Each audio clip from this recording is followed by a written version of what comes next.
पहले मैं चाहता हूं संसद के गणित पर आइए, उसके बाद मैं आपसे शरद पवार और नरेंद्र मोदी के बारे में पूछूंगा। ये वाईएसआरसीपी, बीजेडी एक एक करके न्यूट्रल पार्टियां सरकार के साथ आ रही हैं, ये क्यों आ रही हैं? दिल्ली अध्यादेश पर भी और अविश्वास प्रस्ताव पर भी। बृजमोहन जी।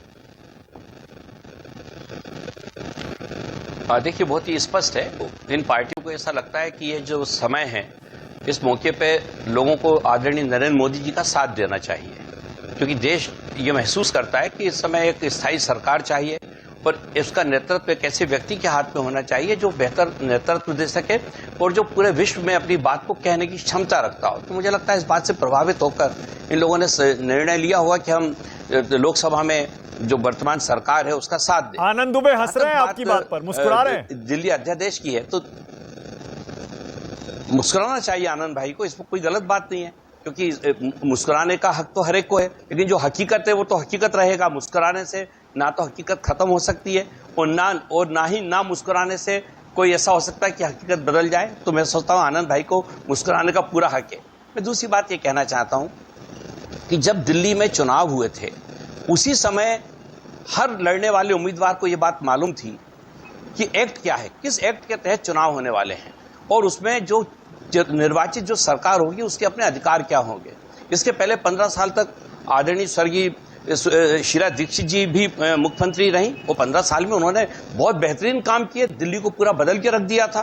तो कभी उन्होंने तो इस बात की शिकायत नहीं की कि उनके पास अधिकार कम है या उनको अधिकार और दिए जाने चाहिए।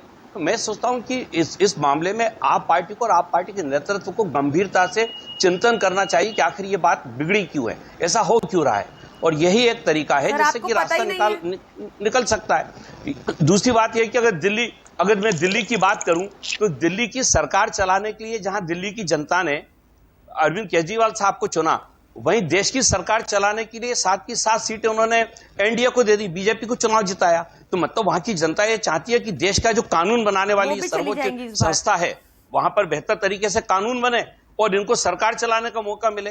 अब अगर सरकार नहीं चला पा रहे या सरकार चलाने में कोई परेशानी आ रही है तो ये इनका इंटरनल इनकी इनफाइट है अधिकारियों के साथ और इन लोगों का जो एटीट्यूड है, शायद हो सकता है इस कारण अधिकारी सहयोग देने से बच रहे हो। ओके, बृजमोहन जी, जब ये आंकड़े संसद में जब इनकी परीक्षा होगी, ऐसा लग रहा है कि फिलहाल एनडीए भारी है। अगर ये दिल्ली अध्यादेश बिल पास हो गया और अविश्वास प्रस्ताव गिर गया, दोनों में एनडीए जीत गया, क्या संदेश जाएगा देश में? देखिए, संदेश तो बहुत ही स्पष्ट है इस मामले में, और संदेश ये कि आईएनडीआईए अपनी रणनीति को बेहतर तरीके से बनाने में विफल हो रहा है। ये तो अभी से यानी वोटिंग के लिए तो समय है, अभी अविश्वास प्रस्ताव पे मतदान तो बाद में होगा। आज ही ये तय हो गया, आप स्वयं इन आंकड़ों को बता रहे हैं और ये सारे आंकड़े बिल्कुल, ये तो गणित है और इस गणित को तो झुटलाना संभव नहीं है। और वहां पर जो अविश्वास प्रस्ताव पे चर्चा होगी, जो मतदान होगा, उसमें तो गिनती होगी कि कितने सांसदों ने पक्ष में मत दिया और कितने लोगों ने विपक्ष में मत दिया। आप कह रहे हैं ये तो बहुत स्पष्ट है, इस मामले में ये बैकफायर करेगा, उल्टा पड़ जाएगा दाव, आप ये कह रहे हैं? देखिए, मैं ये कहना चाहता हूं कि निश्चित रूप से आईएनडीआईए ने कहीं ना कहीं रणनीति बनाने में उतनी गंभीरता नहीं दिखाई है जो उनको दिखानी चाहिए थी, ऐसा मुझे लगता है। अच्छा, दूसरी तरफ जहां तक बात एनडीए की है, एनडीए लगातार इस बात की तैयारी पहले दिन से कर रहा है कि ज्यादा से ज्यादा मत उनके साथ रहें, क्योंकि वो उन मुद्दों को सामने रख रहे हैं देश के। और मैं सोचता हूं ये जितने भी आपको ये बात तो बहुत स्पष्ट है कि जो निर्वाचित जनप्रतिनिधि हैं वो कम से कम इतने समझदार तो होते हैं कि वो इस प्रकार का फैसला ले सकते हैं कि क्या चीज देश बोल रहे हैं देश नहीं है। जी, आप ये जो आईएनडीआईए बोल रहे हैं, ऐसा क्यों बोल रहे हैं आप? इंडिया क्यों नहीं बोल रहे? नहीं, तो आईएनडीआईए तो जो सारे लोग इकट्ठे हुए उन्होंने स्वयं ने कहा है आईएनडीआईए। उनका जो मैंने देखा था, जो प्रेस नोट भी आया था, उसमें आई के बाद डैश था, एन के बाद डैश था, तो वो तो उन्होंने खुद ने अपने आप को बाइफरकेट किया है। तो मैं तो सिर्फ वही बोल रहा हूं। ठीक है, अच्छा, हम सुन रहे थे, अपराजिता जी एक कमेंट करिएगा। अपराजिता जी, हम सुन रहे थे कि बीजेपी ने तय किया है कि सारे प्रवक्ता और नेता, सांसद सब इसको यूपीए बोलेंगे, इंडिया नहीं बोलेंगे, या फिर इंडी अलायंस बोलेंगे, या फिर I.N.D.I.A. बोलेंगे।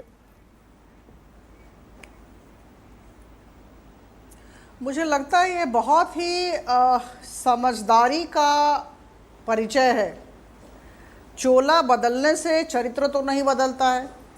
और जहाँ तक यूपीए का सवाल है, यूपीए के दामन में बहुत दाग थे, इसलिए यूपीए ने सोचा कि हम अपना चोला बदल लेंगे। लेकिन मैं कह दूं कि नाम तो नहीं बदलेगा, यूपीए यूपीए ही रहेगा। ओके, और जैसा ऑलराइट। कि अभी कहा गया, ओके। INDIA, मैं चैलेंज के साथ कहती हूं, अधिकांश कांग्रेस के लोग या ऑपोजिशन पार्टीज इंडिया जो इन्होंने कहा INDIA, इसका फुल फॉर्म भी नहीं बता पाएंगे। अभी बताएंगे। और रोहन इन्होंने गुप्ता कहा बताइए, बताइए रोहन गुप्ता, फुल फॉर्म बताइए। Full stop. तो मुझे लगता है कि ये खुद रोहन confused आपने है। म्यूट किया है, रोहन आपने म्यूट नाम किया को लेकर ये खुद कंफ्यूज्ड है। Indian national developmental inclusive alliance, India, ठीक है, नंबर 1। नंबर 2, और मानक जी इनकी मजबूरी आप देखिए, spokesperson हैं, तो पहले आपने कहा। हिंदू मुसलमान आप ही को पढ़ते झगड़ाया, रहते फिर कुकी मैती को झगड़ाया, अब इंडिया और भारत को झगड़ा रहे हैं। ओके। इनको अब इंडिया से नफरत हो गई, अब इंडिया और भारत अच्छा, अब रुक जाइए, अब एक सेकंड रुक जाइए, अब एक सेकंड रुक जाइए, एक मिनट, अब एक सेकंड, अब मैं